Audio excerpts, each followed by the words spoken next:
This module serves to introduce you to the basic principles and procedures of the Level 1 Canine Enrichment program.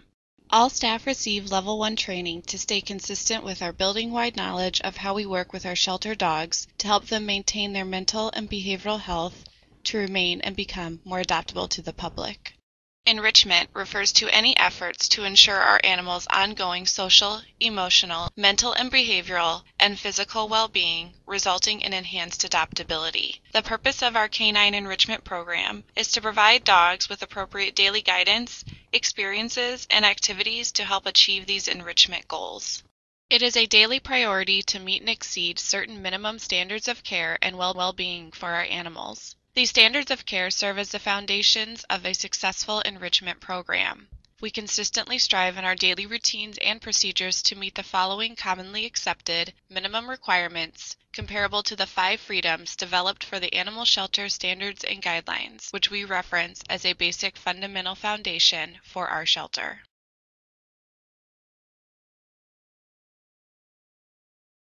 Level 1 staff will focus on 2 basic training approaches, classical conditioning and reward training. Classical conditioning helps teach dogs to associate their kennels and the approach of people with positive things. Classical conditioning simply means learning by association. Classical conditioning is especially beneficial to help shy or stressed dogs develop positive feelings as they begin to associate their kennel and environment with wonderful things. Do grab a treat pouch and kibble. Choose a dog room and do a few kibble runs. Do walk past kennels and toss or hand feed kibble to the dogs regardless of the dog's reaction or behavior. And do not request or encourage any specific behavior. Make direct eye contact or linger in front of the kennel. Runs is a form of classical conditioning and helps the dogs develop more positive feelings about being in the kennel by tossing a tasty, high-value treat as you walk by. This is especially useful for nervous, scared, shy, and shut-down dogs.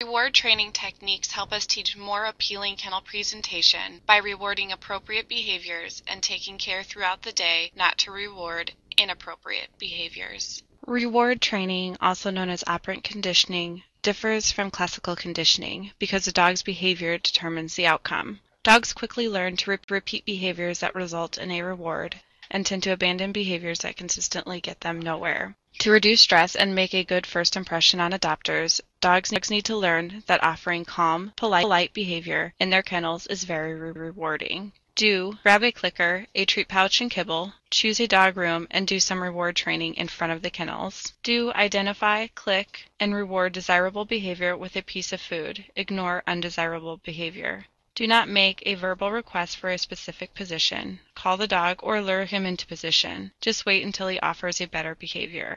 Do carry a leash as you approach kennels to get started on desensitization.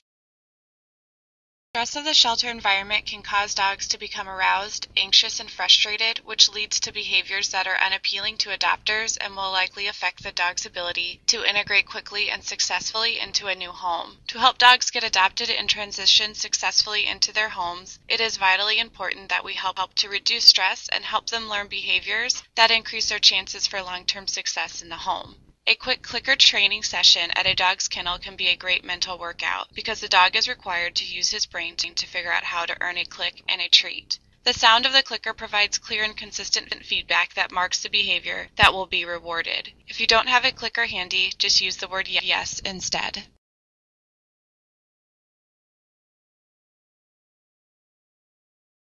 When working with dogs, we use a clicker or a yes marker. Yes or a click are a fast, positive, immediate response to good behavior. A click or a yes should always be followed by a piece of kibble. It is our goal to help dogs be less sensitive to common items and events that often trigger undesirable behavior, such as people approaching kennels, especially with a leash or food in hand, opening and closing kennel latches and doors, and leashing and removing dogs from kennels. Through consistency and desensitization, staff will help teach dogs to display polite behavior when people approach their kennels for any reason. Do carry a leash each time you approach a kennel, whether or not you plan to use it to aid in desensitization. Do wait for the dog to sit or stand calmly before opening the kennel door. If the dog jumps up as you are lifting the door latch, stop and wait for calm, polite behavior before proceeding. Do stop and wait, closing the kennel door if needed, as many times as necessary every step of the way until the dog remains calm while you open the door. Do not open the door while he is jumping up, pushing to get past you, or barking. Do wait for the dog to sit or stand calmly before interacting with him in any way. Do stop and wait for polite behavior. Reward a few times as long as the dog remains calm. Close the kennel door, wait for calm behavior, and reward again from outside the kennel. Do repeat this process multiple times in a session, waiting for politeness at every step. It is not necessary to put the leash on the dog or take him out of the kennel for this practice to be very effective.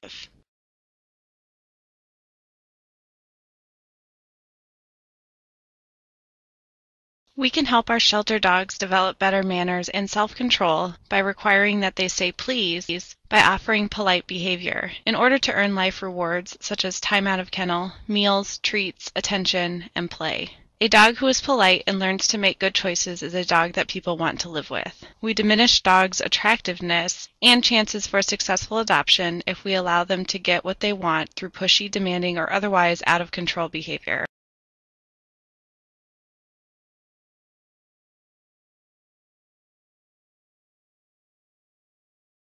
Continue to reward polite behavior outside the kennel while managing the dog carefully to prevent undesirable behavior. Do click or yes and reward when dog offers any adoptable behavior, such as eye contact, sit, loose leash, quiet, 4 paws on the floor, or any other polite behavior. Do wait for some degree of politeness before moving forward through the doors. Do use appropriate leash management and reinforcement to ensure success and prevent undesirable behavior. For example, stand on the leash and reward 4 paws on the floor to prevent jumping. Do remove and relocate a dog from any situation where she is too stimulated or distracted to experience success, and do not issue cues or request specific behavior.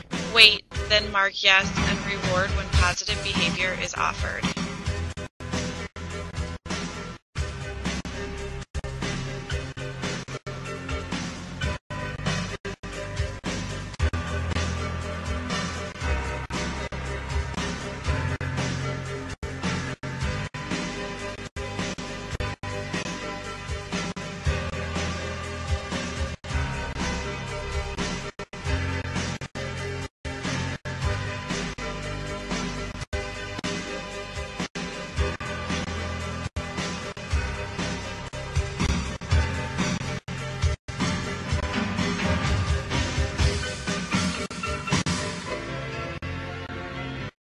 Slides are examples of enrichment that should be done on a daily routine basis with our canines. The next slide series will show additional enrichment activities that are helpful to the development of our canines, however, are optional activities.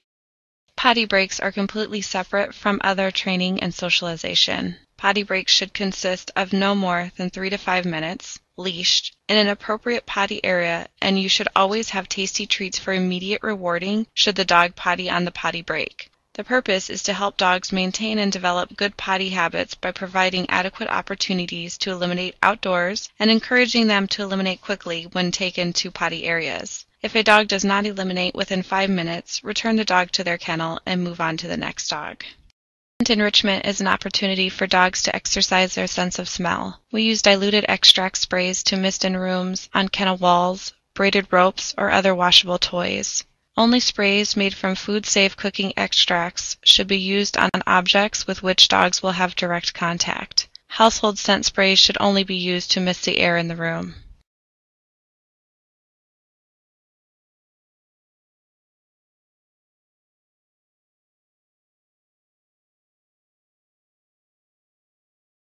Using toys and puzzles are any object or container with food inside. The dog must interact with and manipulate the puzzles, paper bags, cardboard food boxes, cardboard paper towel, and toilet paper rolls, paper mache treat balls, braided ropes, and crumpled up paper, to name a few.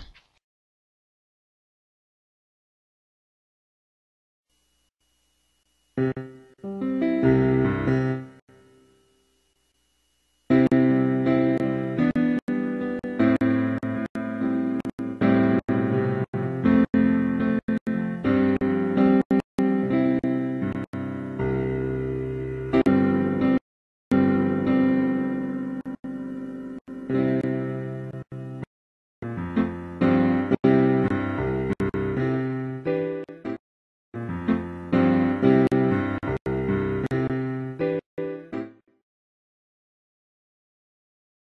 handling work should be done to help condition a dog to tolerate and enjoy handling from various people. The dog should only be exposed to the level of handling that he is able to comfortably tolerate, rewarding each touch with a tiny piece of food.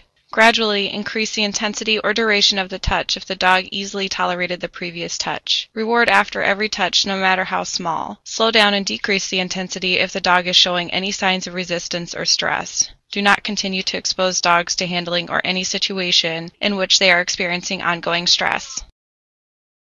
Socialization walks are used as a tool to take the dogs for a walk off the beaten path to new areas of the shelter. Expose the dog to 5 new people or things, rewarding for loose leash and calm, polite behavior. You should encourage and reward exploration and confident approaches, while avoiding any situation that seems to cause significant. Occasionally, a dog will be too scared or shut down to fully benefit from enrichment activities. These dogs may benefit from a little quiet time away from the adoption area or lobby. It is very important not to pressure the dog to interact or perform any certain behaviors. Monitor and recognize signs of stress and do not continue to expose the dog to a situation or environment that is causing ongoing stress. With approval, counseling rooms, offices, training room, and the volunteer area can all be suitable locations for quiet time. Dogs who demonstrate a significant need to burn off physical energy or frustration can be taken to the training room if it is available for interactive physical play. Dogs should remain actively engaged in physical activities such as fetch, chase me, tug and drop while out to be active. Dogs should not be removed from the adoption floor for extended periods of time. Physical exercise should last about 10 to 15 minutes, and remember that mental stimulation can be as equally effective as physical exercise.